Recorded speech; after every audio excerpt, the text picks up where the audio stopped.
अस्सलाम वालेकुम व्यूअर, कैसे हैं आप सब। उम्मीद करता हूँ सब बाखैर आफियत होंगे। अल्लाह शाद व आबाद रखे। व्यूअर्स, आज की वीडियो नहायत अहम है क्योंकि ये एक ऐसे मर्ज जिसको एजोस्पर्मिया कहते हैं, यानी नील जरासीम जीरो जरासीम। इसमें वो दो बुनियादी वजूहात क्या हैं कि जो ये लोग ट्रीटमेंट में नाकाम रहते हैं, इस पर बात करेंगे व्यूअर्स। लेकिन अगर आप मेरे चैनल पर नए हैं और अभी तक आपने चैनल को सब्सक्राइब नहीं किया तो चैनल को सब्सक्राइब कर दें और बेल आइकन दबा दें ताकि इस तरह की मुफीद वीडियोस आप लोगों को वक्तन फ़वक्तन मिलती रहें।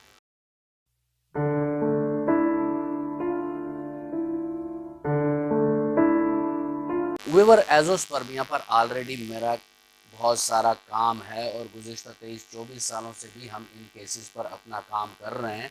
और आप अगर हमारे काम के बारे में जानना चाहते हैं तो आई बटन पर एजोस्पर्मिया का कंप्लीट आप लोगों को प्लेलिस्ट मिल जाएगा, जिसमें आप लोगों को अलसेफ होमियो का तरीक़ाकार भी समझ आ जाएगा और आपको ये भी पता चल जाएगा कि इस बीमारी में ठीक होने का जो चांस होता है वो कितना होता है।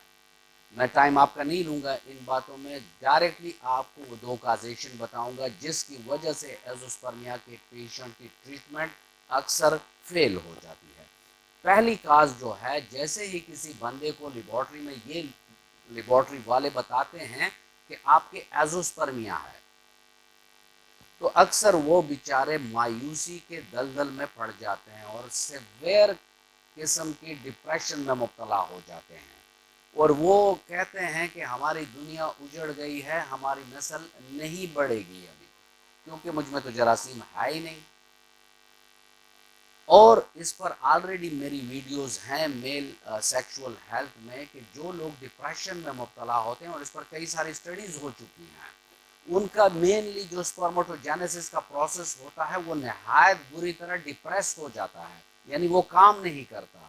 तो अगर एजोस्पर्मिया के मरीज टेंशन, डिप्रेशन, एंजाइटी में चले जाएं और अपने इलाज से नाउमीद हो जाएं तो फिर इन लोगों का इलाज तकरीबन नामुमकिन हो जाता है। ये वो पहली काजेशन है। दूसरी काजेशन या दूसरी वजह जो है वो हम मुअल्लिज साइड पर है, क्योंकि एलोपैथिक का अपने एक डगर है, उस पर चल रहे हैं, कोई वो उसके लिए रिसर्च या कोई ऐसा और तरीक़ाकार वो अख्तियार नहीं करते जिससे इन मरीज़ों की हेल्प आउट हो सके। होम्योपैथिक में भी अक्सरियत केसेस यही होता है कि वो कहते हैं कि भाई अलामात लेते रहें, मायाज़म लेते रहें, काजेशन लेते रहें, कॉन्स्टिट्यूशन लेते रहें, लेकिन डायग्नोस्टिक जो टेस्ट रिपोर्ट्स हैं उसको आप एक साइड पे लगा दें। नहीं, ये भी गलत सोच है।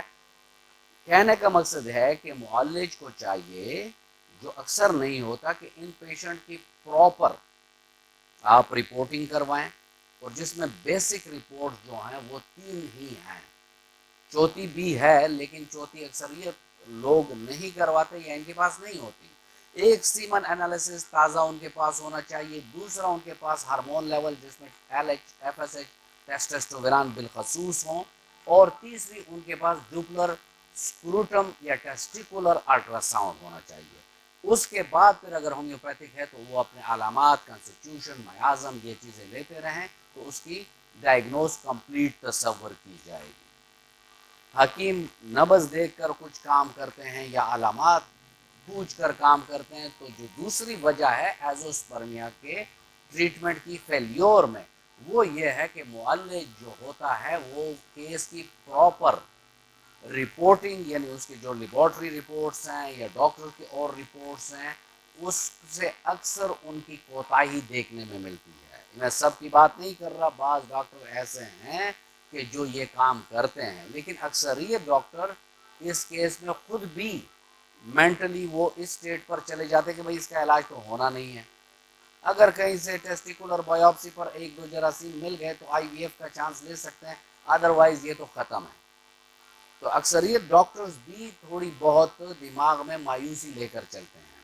तो इसमें ये दोनों वजूहात जो हैं, पेशेंट की मायूसी, डॉक्टर की प्रॉपर केस टेकिंग ना करना, या शिकस्त या फेल्योर के खौफ से केस में इंटरेस्ट ना लेना, ये ऐसे दो फैक्टर्स हैं ان کا سدباب کیا جائے تو اللہ کے فضل سے ہمارے کیسز کافی ٹھیک ہوئے ہیں، اور اس میں مین وجہ یہی ہے کہ پیشنٹ کو بھی ہم مایوسی میں نہیں جانے دیتے ہیں، اور اس کو یہی ہم کہتے ہیں کہ بینگ اے مسلم آپ اپنے عبادات میں توجہ رکھیں، اپنے اللہ سے مانگیں، اپنے علاج کو امید اور یقین کے ساتھ کیا کریں، اور ہم بھی اپنے یقین اور ساتھ میں جو ہمارا علم ہے، ساتھ میں جو ہم ڈائگنوسٹک کا ان کی رپورٹنگ کرواتے ہیں، ان تمام چیزوں پر ہمارا فوکس ہوتا ہے، اور ہم ایک جذبے کے ساتھ اپنے پیشنٹ کے ساتھ ہوتے ہیں کہ یہ پیشنٹ انشاءاللہ ٹھیک ہوگا، کیونکہ پیراسائیکالوجی ہمیں یہ کہتی ہے کہ آپ جتنا پازیٹیو ہوں گے،